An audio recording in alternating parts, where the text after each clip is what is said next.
So that's a good way to put it. I mean, what else? We're from Maryvale. I mean, there's nothing else to it. We're from Maryvale. We don't feel part of this realm. We feel like alien brothers. We're not really human fully yet. But yeah. Any other questions that you came about? If not, that's that cool. Was it. Basically, like they liked the title. You know what I'm saying? They were just asking me like, how did we come up with that? Yeah, and I've been pretty nomadic for the past couple weeks, so I haven't been in tune with what's been going on out there. Hearsay, sorry. Pretty soon I'm gonna be on Facebook. I will be on YouTube. I will be on Instagram. I will be on everything across the board, and I will definitely be in tune more. But I haven't been. I've been nomadic for the past couple weeks. What do you mean nomadic? Just nomadic, just off the grid type. Oh. Shout out Trey. Us being nomadic, but off the grid. I mean, but yeah. But I'm gonna get back on the grid, and I'll be there and communicating with everybody way more often, and keep our material consistent, keep our thoughts consistent. A lot goes on in a week. I know we were here last Saturday, and a lot has gone on since. So I know there's some things you want to touch on. Like you said, there were some people that had questions. I knew people who asked questions as well about what we were doing, because we just came out the blue. There was no warning. And like I said, I will be on social media soon, and I'm going to be giving like updates and, hey, we'll be going live soon, or we're going to be doing this or doing that, because we're going to be doing other projects as well, not just speaking at the table. Like I have good, solid projects that's worked on that I would like to give to people pretty soon, maybe in the next few weeks. But, we'll keep people filled in as far as what we do, why we do, how we do, when we do, all that good stuff. So, yeah. Sounds good, bro. Yeah, no, definitely. Shout out to my hat. I'm rocking my hat, but dude, I love that hat. It's fucking strong wool. Yeah, the colors. First black owned, hat store in town. Strong wool. 6th Street in Roosevelt, man. Oh my guys. My girl got me that for my birthday, man. I love it. But yeah, man. Definitely. This episode 2, so you already know what it is, man. I feel like this is a podcast different from Pyro's podcast that we do. We just get drunk and talk shit. This one is more calculated, more intact, more in tune with me and my brother here. But we go ahead and start these topics, man. The first one is the Kyle Rettinghouse. Kyle Rettinghouse. Yeah. How do you feel? How did that shit make you feel? Were you surprised? No, I feel the same way. I feel when it first happened, the night it happened. I feel the same way. He had a right to defend himself. You got my lighter? No, sorry, dude. He had a right to defend himself. So is that what he was doing? Yeah. Yeah. No, definitely. He killed one person, shot another. Yeah. I think that's what it was. Yeah, and when the night it happened, I saw the video. I actually even saw the unedited that the media couldn't show the part. Mm-hmm. So I was like, dude, you can't chase somebody with a gun. He gave the guy multiple chances to to back down, because he was being chased. He was being chased by, I think the dude, one of the guys pulled out a gun on him, but okay, so he had an assault rifle on him, and he's being chased down. He's giving multiple warnings like, hey, friendly. And he gets hounded down by one guy who, now it's crazy because this guy was, the guy he killed was a pedophile. You know what I mean? Was a pedo. Hmm? Yeah, he was like a pedophile, the dude. A chobo? Yeah, straight up. Straight up chobo? The dude, yeah, the chomo was chasing him down, and he just had to defend himself. Killed him. Boom. I never heard that. Yeah. So So it's just crazy. I don't even want, the details are just awful about the guy. I'm not saying that should happen, but I mean, you know what I mean? Like karma works in its mysterious ways. Mm-hmm. And the second guy, now I don't know if he pulled the Glock on him or chased him down with the skateboard, but I remember seeing the video and he almost blew his arm off. Like it was hanging. So you feel like he probably shouldn't even have got arrested type deal? Is that your take on it? Or you mean that you were content with the verdict and you felt like yeah, no, like I knew right away he's gonna get off. I mean, I wouldn't have charged him because if I was like the DA, I would have been like, dude, he's gonna get off. He's gonna get off. Yeah, it's there. Why try? So I just don't.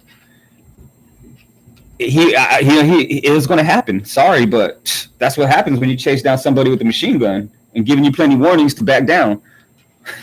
You keep putting your hand in the alligator's mouth, that thing's going to snap, and your arm's going to come off, just like that guy's did. I don't know if he lost his arm or what. I didn't see the courts or nothing like that, but I mean, there was nothing racial about it. I believe they both were Caucasian. So all parties were Caucasian. I'm sorry. So there's nothing racial that it could go about, like how people were trying to play it, like the media, thinking that it was going to be some kind of rioting, whatever the case may be.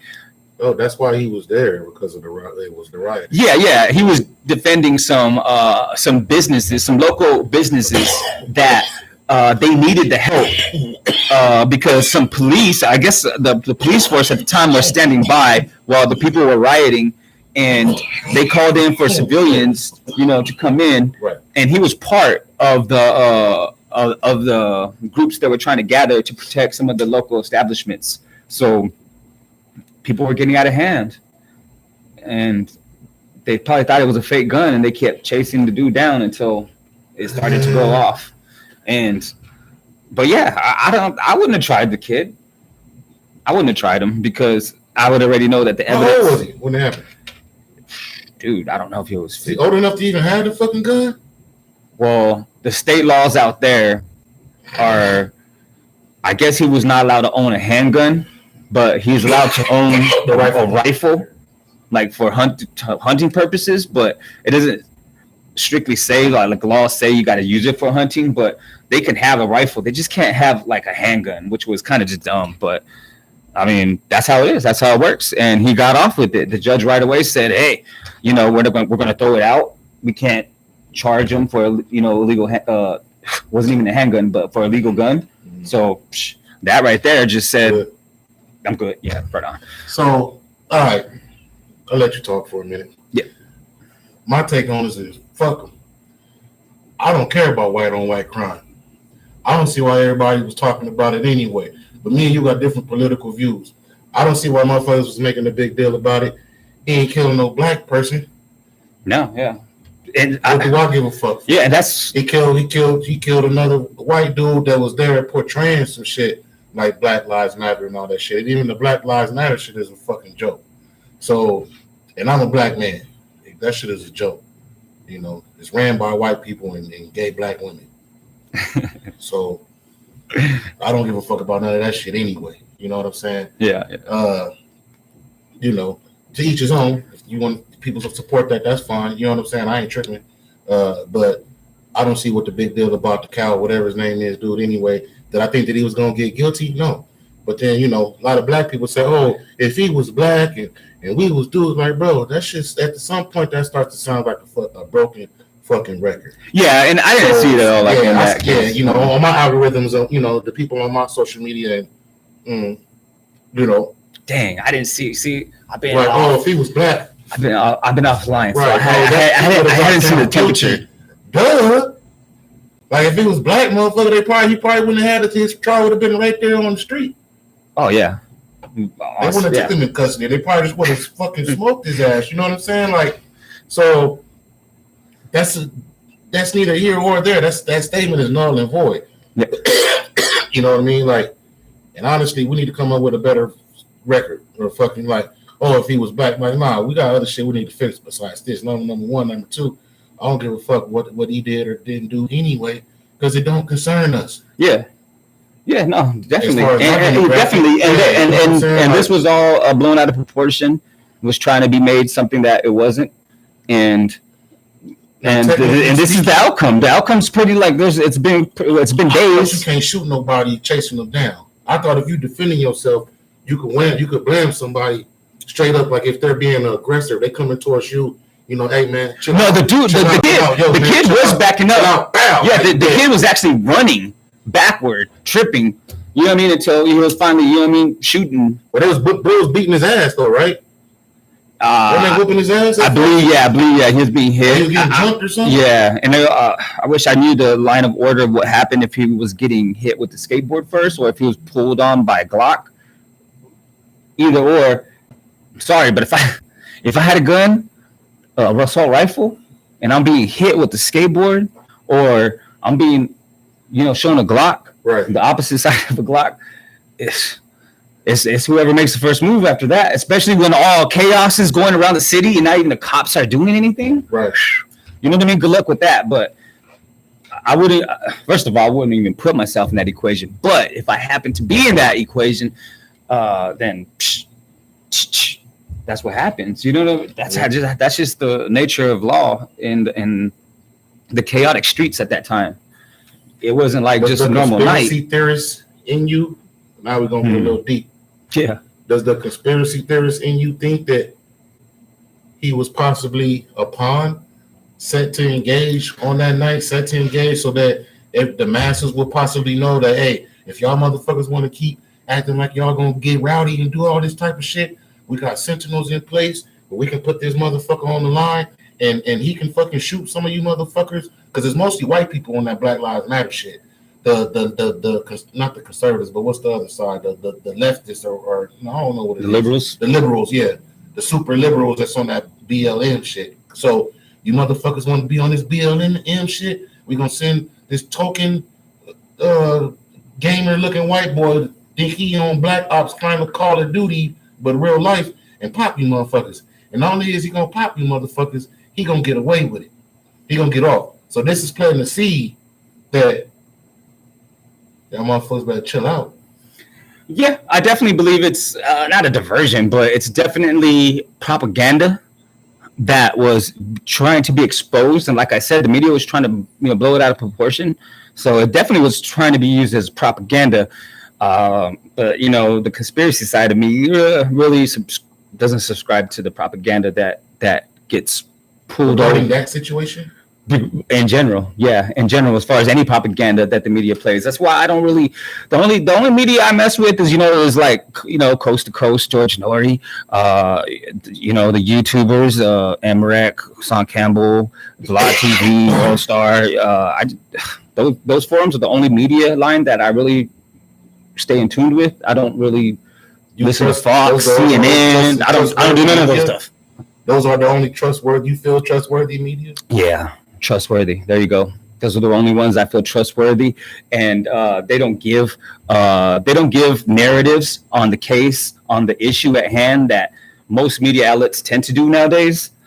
They give narratives for that, and I don't want to tune in to hear what they think. That was okay. A good point.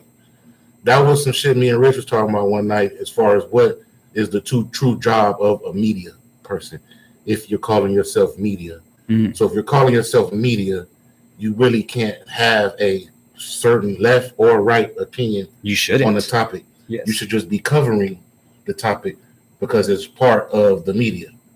So if you're really media and you're not propagandized, if that's a word, then you should be covering it just to cover it and leave the opinions for the viewer. For the viewers. Yep. Yes. You agree? Oh, totally, 100%. So the motherfuckers you watch, they don't give. No. Opinions, or they definitely give opinions, but they don't give the opinions of a narrative from the liberal point or the conservative point. I listen to Coast, and it's on a conservative radio station on AM, but he is not. He's probably the only show on that station that doesn't have that biased view of conservativeness. Mhm. You know, they're not all about that, and they get viewers, open lines. They're the biggest radio talk show at night. I've been on there 4 times. I got on 4 times. Calling in. Yeah, calling in. That's a dope watch. Oh, thank you very much. You know, I love watches because I'm all about time. You know, I'm a time traveler, right? Allegedly. No, I'm definitely a time traveler, dude. I like to bounce back and forth in time. Everybody's a fucking time traveler. Definitely, they are. But yeah, I was just wondering about that meeting and then the Kyle verdict. I think as far as the conspiracy theorist in me, yeah, I think what I was saying, I think is possible. Really? Fuck yeah, bro. Well, bro, these well, please tell me. What's the conspiracy behind I just said it when I asked you the question. Do you think? And then I asked you, do you think they can possibly, you know what I mean? Yeah. Plant him to infiltrate mentally the minds of people. Like, yo, if y'all want to be riding and do shit, we're gonna have motherfuckers out there with their straps, and shit gonna get real. And then when shit get real, and some of you motherfuckers may or may not lose your life, then it's gonna make you think twice before you get out there on some rambunctious shit. I get that. Okay. Yeah. Because not only did he go out there with the straps, he popped a couple motherfuckers and he got off. Yeah. So what you think that what type of message? It's all about messages. What type of message does that send to the people who was out there doing it? Damn, that could have been me. Yeah, and if something else goes down, that, you know, something like that could happen again. I could see from that angle. That's a good point. I love that point. I love that angle because it sheds light onto, you know, a deeper rabbit hole to dig into. Like I was already concluding what I thought, but that's a good point. I could, you know, dig that rabbit hole a little more deeper into. Dang, they were probably like, hey, keep filming this area because something's gonna go. We're gonna make something go down. And it's going to be a good message to those people out there. What we mean by this, bro. And it's a message being sent. Yeah, now, that's just my personal opinion. I can't say for sure, or you know what I mean, anything like that. That's just my personal opinion. I could be wrong, but at the same time, I could also be right, motherfucker. No, you're right. Yeah, you know what I'm saying. So it's good campfire storytelling. Right. So I love it. You know, the rabbit hole gets deeper and deeper and deeper, and the conversation, and that's what it's all about. Is conversation. It's not about proving, having evidence. It's about being like a lawyer and explaining your case and saying, listen, you know, not just saying, hey, this is a conspiracy. You know what I mean? UFOs, this and that. No, but being able to lay down a case, but being able to have the open mind to sit there and listen to a case open, not just being told in a couple sentences what a conspiracy theory is. You know, you got to be able to sit down and listen to why you think it's a conspiracy or what you think is a conspiracy. Right. You got to be able to lay down that case for it to make sense. And elaborate on it to make sense. Yeah, exactly. And most of the time people deflect it. People are scared of it and they deflect it by saying, well, can you prove it? Can you prove it with your evidence? You can't do that. You know what I mean? You can't rely on evidence and proving. You can't rely. You know, you can't prove we landed on the moon. You can't prove that. Oh, you can be just be told, but you can't prove it. So that there is another rabbit hole that one day will be dug down into one day. All right, but moon landing. Yeah. But as far as our buddy Kyle, what else do you have to say about our little man? Fuck him. All right. I knew he was going. He was going to. I mean, I don't know the motherfucker, but still fucking. He just looked like a hooligan. I don't know. Maybe it's the media brainwashing my ass, but he looked like a little mini KKK ass. No. He looked like a Goonie, dude. From the Goonies. Yeah. Thought he was gonna open his jacket and a boxing glove was gonna come out. Instead he got that training dude. Right. Yeah. But he was going out here to ASU. And then a bunch of motherfuckers from ASU.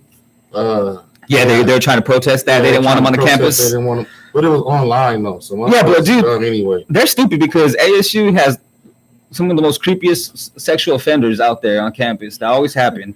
When I used to watch Fox News 10, it was like every dang week somebody was getting harassed on there, and you know the ASU needs to worry about that first before they worry about a kid who smoked somebody in self-defense on campus.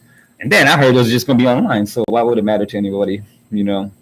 He's the university is definitely going to allow him to be on there. I mean, not only is he going to pay, but that's good publicity for them.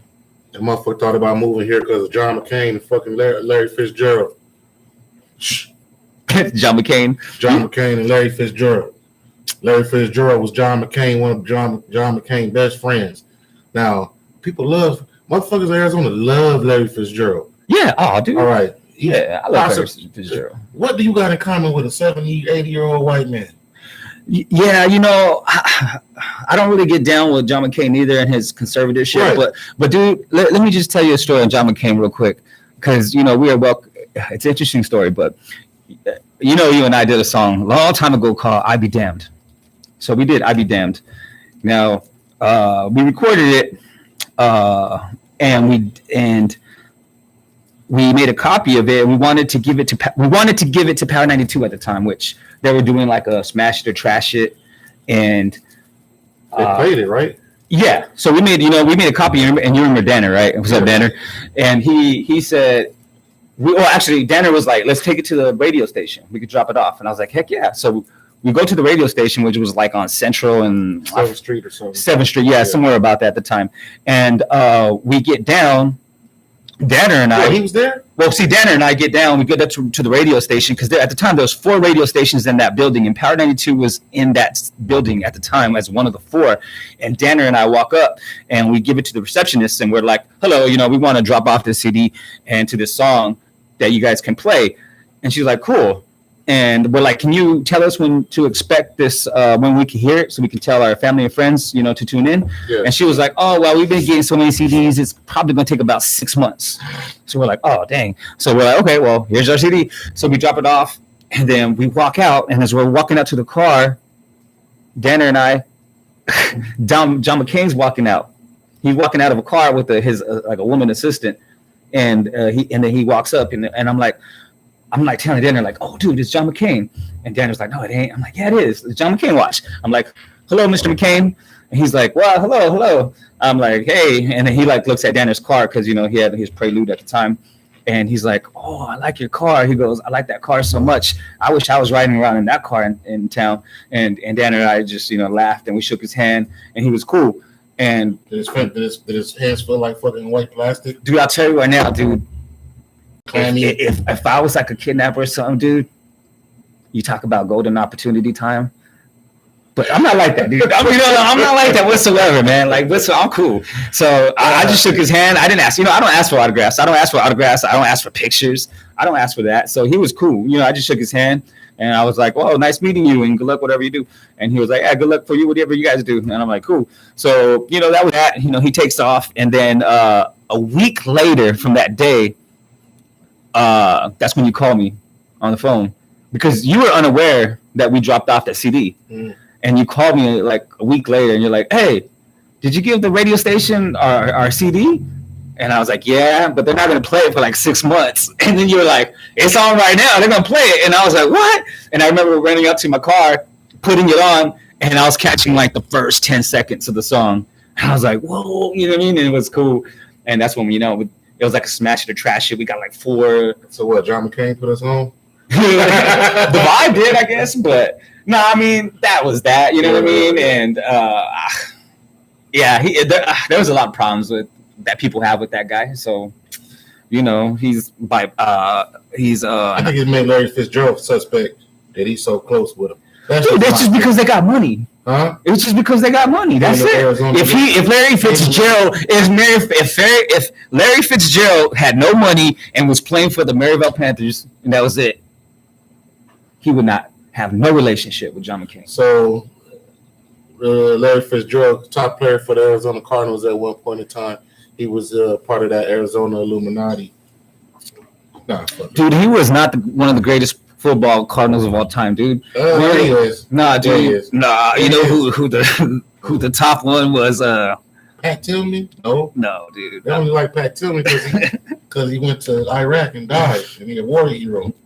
Nah, I was gonna say some sorry quarterback back in the day, but I couldn't think of their name. Neil Lomax. Neil Lomax.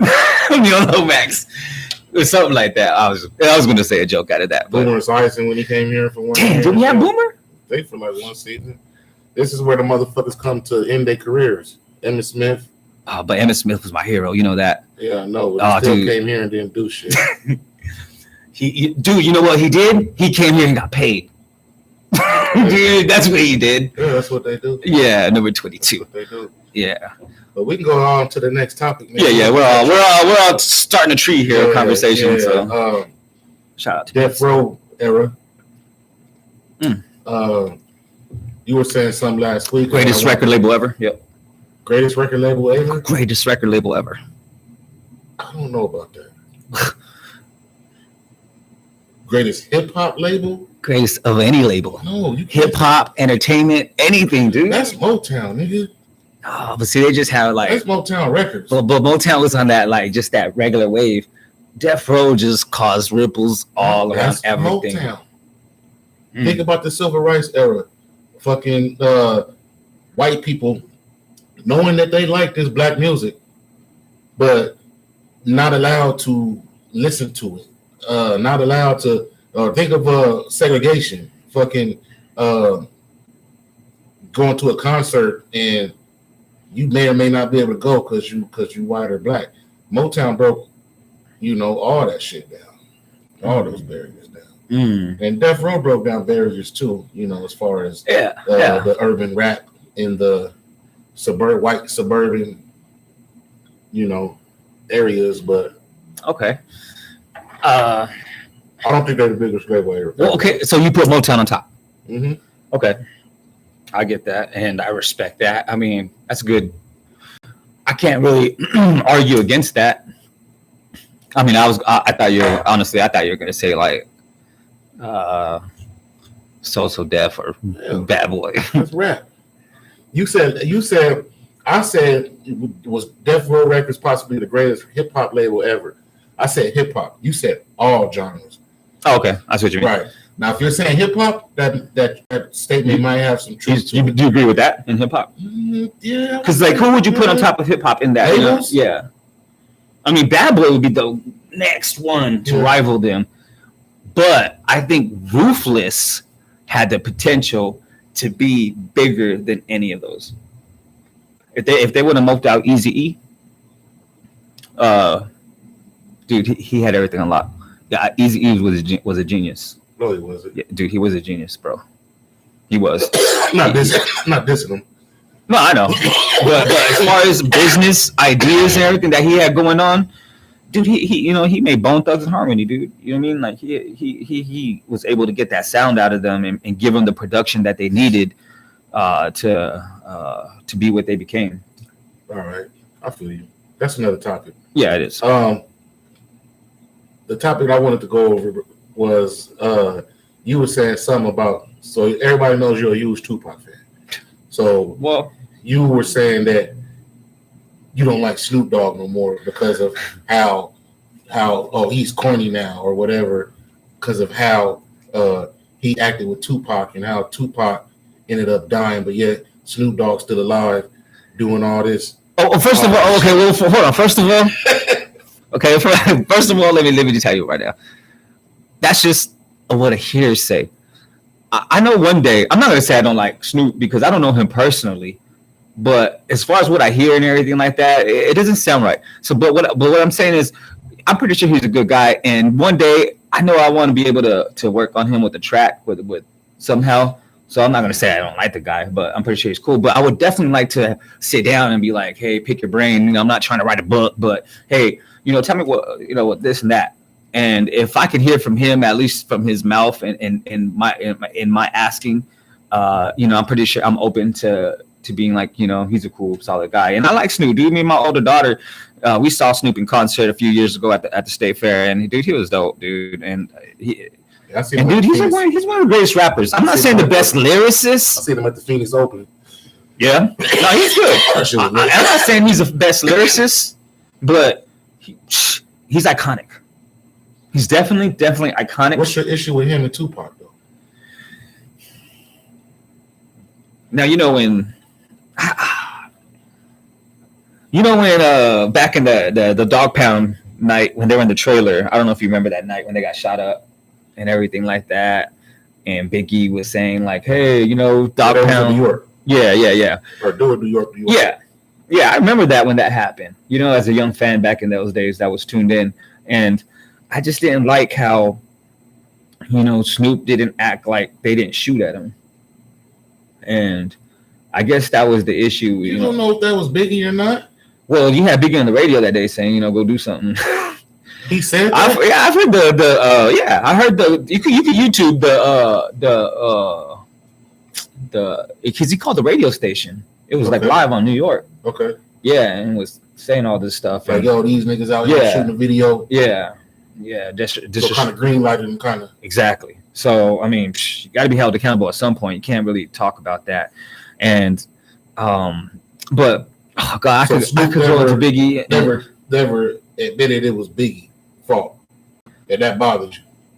No. It was just a lot of stuff. You know what I mean? Like, as far as what happened with that night, that Tupac got shot and everything like that. I'm not saying Snoop's involved. I'm not saying that, but just the reaction. I don't think he, if he was that close to Tupac, I would have given him some more shout outs, some hey, even though there might have been some crazy stuff going on that he kept his mouth shut on reasons why, that's street stuff. That's why. Yeah. That's why. But then again, not only that, bro, you got to take into consideration that Snoop just beat a murder case. Yeah, no, I know. He might be done with all that dumbass shit that niggas be doing. And now here come Tupac. And he's really from New York.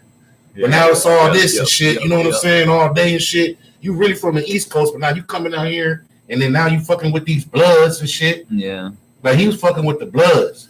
With Suge and them. Yeah, but Pac was Snoop and them is Crips. M.O.B. was a blood set in L.A. Yeah, but Tupac was a chess player. He knew at the time to get him out of prison, he's going to have to deal with these dudes. I'm going to deal with these dudes. I only have to make a few moves with them, and then I'm out. You know what I mean? I'm out as my own artist, and I'll just pay my debt back to how these dudes got me out of prison and everything like that. It was wrong why he was in prison in the first place. Right. That's a whole other rabbit hole. Right. But I think he probably didn't want no more parts of the bullshit. I get that. Now I get that. If you got a friend and you got a friend that you know is a firecracker, a friend that you know always down. I would distance myself. Set it off and pop. I would distance myself. Yeah, especially when he trying to get you to beef with some motherfuckers. Yeah. The whole label trying to get you to beef with some motherfuckers who you can possibly in another world possibly work with, collab with, and make a more iconic music. But these niggas stopping you from doing that shit over some silly ass shit that you probably don't even give a fuck about. Yeah. I'm not saying don't ride with your partners, but at the same time, you got to be able to let your partners know when they wrong too. So maybe, you see pictures and shit like leading up to that, or, Snoop got like, you can see it in the pictures. It's a weird vibe. Like Snoop looks sad, kind of like he knew. Or like he was like, yo, I'm fucking tired of this shit. I'm tired of these niggas. I love and I appreciate conversations because when you have good conversations and you're open-minded, you're willing to see things in a different light. And like I'm seeing in a different light now with that. That's a good point because I put myself in that situation and I could see that. Dang, I'd be like, dang, he's bringing all this attention, this energy that's going to get me back. You know what I mean? To where I just was trying to get out of. So they wilding out. I get that. They stomp a nigga out at the casino. This nigga possibly come back blasting. If it was really. But dude, don't get me started on that night because that night was a movie night. Yeah, I know. It was all set. Tupac was a movie star. He has access to making a movie. And that's what wilding out. Yeah. And Snoop ain't want no part of that shit, bro. You know what I'm saying? And it was probably like, yo, man. Snoop Pop rapping about death all the time. You know what they say? Your word, your tongue is your sword. It can make you or break you. You know what I'm saying? Yeah. And so like he's speaking that shit up on himself, universe wise, vibration wise. Your words are very powerful. Yeah, and Snoop's cool, dude. And I got segue into this. What do you think is a better album, Doggy Style or Dogfather? Doggy Style. Yeah. Way better. You like Dogfather, I know. Yeah. I love Dogfather, dude. Doggy Style's way better. I mean, the songs are better. Doggy Style, yes, was more impactful. It was just boom. The production is better on Doggy Style. Yeah, but I like Dogfather because they had that. No, definitely. I agree with that too. It's just the songs that because that was the time when I was going back and forth to California to visit with my aunt and my cousins, and just being in California at the time when Dogfather was coming out at that time, so it had that so much West Coast feel built in, you know. And music is a bookmarker of life. You know, when music comes out, you like it because you remember of the time phase. Yeah, exactly. You know, it not because it's better. But no. But honestly, if I had to choose between, like, if I was an artist and someone laid out the beats, like, oh, I have these set of beats, which would have been Doggy Style, or I have these set of beats, which would have been Dogfather, I'd have been like, I'm on Dogfather's, because I could have put my own sound to it. You know, ain't no beat on there better than Doggy Dog World. Oh wait, nah, I don't think that's song. You talking about? With the one with Trey D on it. Yeah. East Side LBC. That's what I'm playing, but my gang is DPG. That's a cold beat. Yeah, but ain't none of dude. And that dude Trey D on there, dude. He has one of the. I think he don't get enough credit as far as the West Coast. No, and that dude, that verse, I think he had two verses on that. That was it was awesome song. Ain't no beat on there still better than Doggy Dog World though. But dude, Doggy Dog World gives you a different vibe, different feeling that you're just sitting back to. Yeah. It's like everywhere I look, everywhere I go, like that. The shit is so. And that, and that's Daz. Yeah, that's all Daz. Dude, most of that album was Daz, and Dr. Dre took the credit for it. Well, I heard that he does that a lot. Dude, he does. Look at he does Scott Storch. Yeah. All that stuff with 50 Cent, Eminem, that's all Scott Storch. He just gets Scott Storch's music and put, you know what I mean, like mixes, does his thing to it, his own sound to it, which is art in itself. But it's not like, it's kind of misleading because you think that Dr. Dre is there on the keys or on the pads doing it himself, creating these beats, which it's not the case. You know, he has these teams, like he had Hitman, he had Scott Storch at the time, which was the Chronic 2001. He had them, which was good production. Don't get me wrong. It's another world in itself. Back to the Snoop Pac shit. You understand where I'm coming from now, as far as why he may have distanced himself from that shit. When you got a wild homie and kind of like, and honestly, like they was homies, but not like homie, not like Nate Dogg or Corrupt and shit. Yeah, you know what I'm saying? No, yeah. Bruce. Oh, what's up, Bruce? You know what I mean? So the motherfucker could have been like, I don't want to do that shit no more. Yeah, I'm tired of this dumbass shit. He just beat a fucking murder case,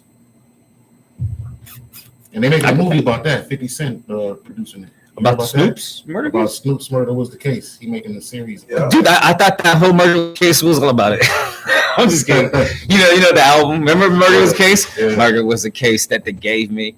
Yep. Nah.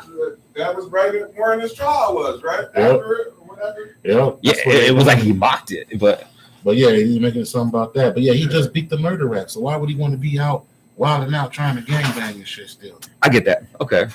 Yeah, but then I just didn't like how he was buddy with Biggie. You know what I mean? Like he wasn't buddy with Biggie. Oh, dude, he was, dude. No, he wasn't. Yeah, you got to listen to his interviews. How was he buddy with Biggie? He just, and Puffy. Puffy's a snake, dude. I mean, don't get me wrong. I guess I want to leave the doors open, but I don't know. I don't think I would work with Big Boy. You want to fuck with Diddy? Suge was a snake. Suge was a snake too. Yeah, he was, dude. You want to fuck with Suge? You might have to get jumped on the side. Okay. Here goes another question. Hey, somebody did. Or put some jelly on. Drink some pee. Right. No, but here goes another question for you, dude. Okay, you're an artist. Okay, at the time. All right, we were trying to get signed at the time when all this was going. Oh, we were developing actually, 95. Developed. But okay, here goes the question for you. The what if? You got Suge trying to sign you, and you got Diddy trying to sign you. Who do you sign with?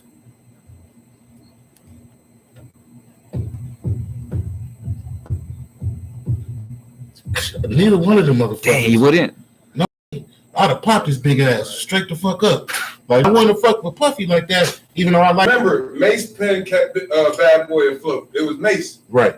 Mace was writing on it, and the Locks. Right. You know what I'm saying? But after a while, when they was getting jerked out of their money, that's when they left. That's why I say I might not have gone with Diddy, because nobody who he fucked with ever. Well, okay, and I'm not talking about the business aspect. I'm just talking about musically. Finish. Yeah. Nobody who he fucked with is good right now. Big dead. Black Rob dead. Fucking Noon, the fucking Israelite ass, weird ass nigga. Fucking Mace don't know what the fuck he doing. Shining, he a president of Belize or something now. So but he had to do 10 years in the joint first. Fucking G that fucking life. Nigga turned himself in for some shit he did. Nigga, I fucked up in the head. You gotta be to get away with the shit and go back and then turn. I feel bad when he turned myself in. You don't know how that weighed on his conscience though. So you murder a motherfucker like. And see if that shit don't be eating you up inside. Like, yo, what the fuck? It eat me up inside on the outside. So okay, that's all. Okay, but musically, yeah, music. Yeah, okay. You got production. You have these. Sure, Death Row with Daz. I love their production is better than Puffy's to me back in the day. Both of them are iconic. But in my opinion, I like the Death Row sound. It's weird. It's weird because I'm a better fan. I'm more of a West Coast motherfucker. Yeah, I'm more of a fan with the Death Row, impact. But honestly, if I had like my record trying to come out, I would go with Diddy's people. I would go with Stevie J. Stevie J just had. I like Daz, but dude, I'd rather sit down with Stevie J. And come up with some stuff, dude. Guard your bitch around him. Same thing with Switch. same thing with Switch, though. Don't let her out your sight. Same with the West Coast, man. Yeah, I know. If you're rich, guard your bitch. If you're rich, guard your bitch. Yeah, but I mean, yeah. I mean, you're right. Yeah. All right. Okay. Let's go to this. Favorite Snoop Dogg song.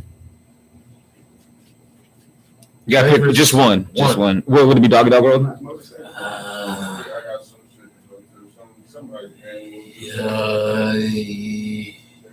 I need time to think about that. Wow, what's yours? Gin and Juice. Murder was the case remix. Hustlers and G's. This is for the G's. Favorite? That's your favorite Snoop Dogg song ever? G's and Hustlers? Yeah. Yeah. This is for the G's. I would have to go with that beat. Period. Murder was the case remix. That beat. the one. I'll go with. I had to go with the Trey D one. Nah, but you know what's his best hardest album besides Doggy Style? The Last Meal. Nah, man. Fuck yeah, bro. That the one with Master T? Yes, The Last Meal, not the Boss James to be sold. Oh yeah, not that one. The Last Meal. That's the one with Tony Tone. No, that's the one with you got Timberland on there. You got Daz on there. Oh, dude. No. Yeah. S&double OP. That's a Timberland beat. That's Timberland. Yeah. Yeah, but see, it's forgettable. It's forgettable. For real. Is it? That's for real. Right? The favorite Snoop Dogg song, I would say probably Wrong Idea. Wrong idea. I don't want anybody to get the wrong idea about me. Yeah, that's just tight. I don't have nothing to hide. I want the world to see. That's probably my favorite Snoop Dogg song. Even better than Doggy Dog World. I thought of Doggy Dog World, but I think it's that one. All right. But all that shit was the same shit Puffy was doing. Remixing old shit.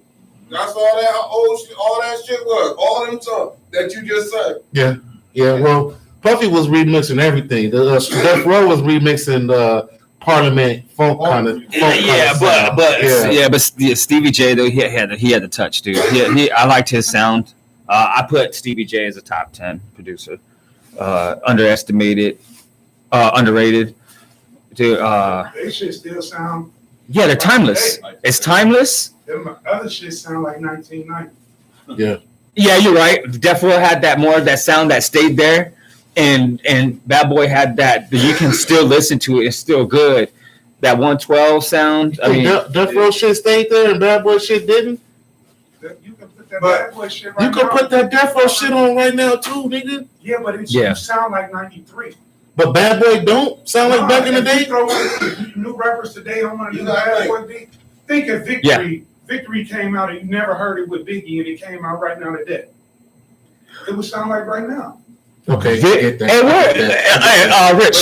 get that. Rich, where is Victory sample from? Do you know? I don't know. Is it from Rocky? Yeah. What part? When you be training and shit. Is it part 3 or 3?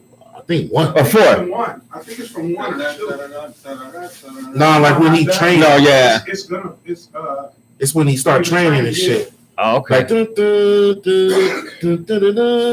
All from part 3. So it's part 3. right. It's part 3? That shit hard. No, that's part 4. Oh, I always wondered. We talking about Clubber Clubber Lang. You're right. Clubber Lang is 3. Right. Yeah, I always wondered where that But beat yeah, I came from. think that's true what Rich said. Victory, if that came out today and say fucking Yeah, even 112, even 112 only you. That came out right now. That shit was insane. That's one. Didn't even Biggie's verse. You know, The joint they did with Big and the 112 shit that But you gotta think, Puff ushered in the whole era. I don't give a fuck what nobody say. That motherfucker. well, they both did on both sides.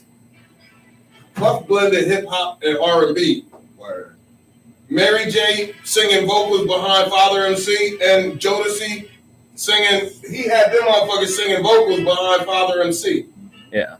With his rap. Treat them like they wanna be treated. I love that song. You should. Oh, that's the sample? That was Mary J. Rocky 1. Oh, okay. Damn, that's sick. See, I ain't gonna lie. When I first heard that shit, I was just like, hey, you could play that song, and I could go 8 miles. I could run 8 miles. I can do anything if I can listen to that song, especially the instrumental. You can just listen to the instrumental and get hype off that. I don't give a fuck. That's not from the chart. Yeah, I was like, Shit, No Way Out, bro. Fuck Daddy and the Family. Huh? Daddy and the Family. The song on No Way Out with Twister. And Do or Die. With Genuine No. Genuine and Twister. Genuine Twister. Think about Fuck Oh. No that Way beat Out. is like a trap beat. If he Fuck came Daddy out and the right now. Family. Yeah, the chop out. And that shit with it's a Joe trap and beat. I. He had that shit on there with them.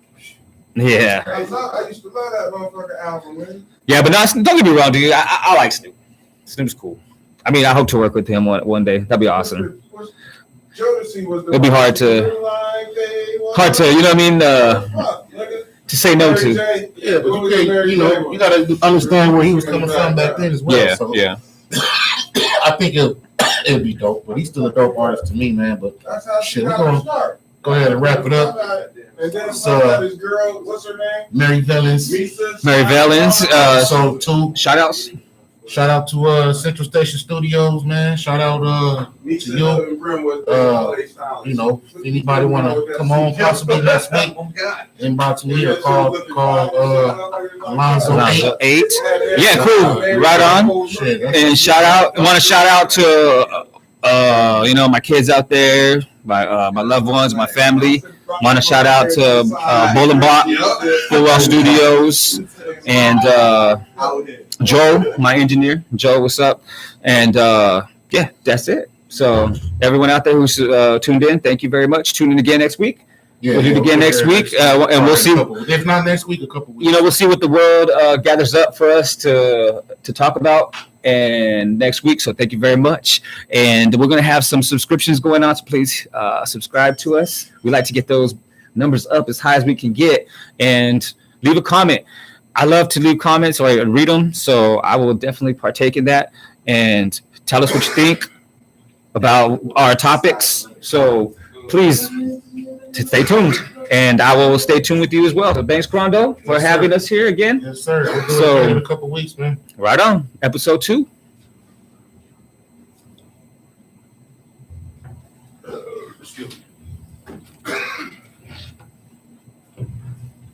That shit was different, bro.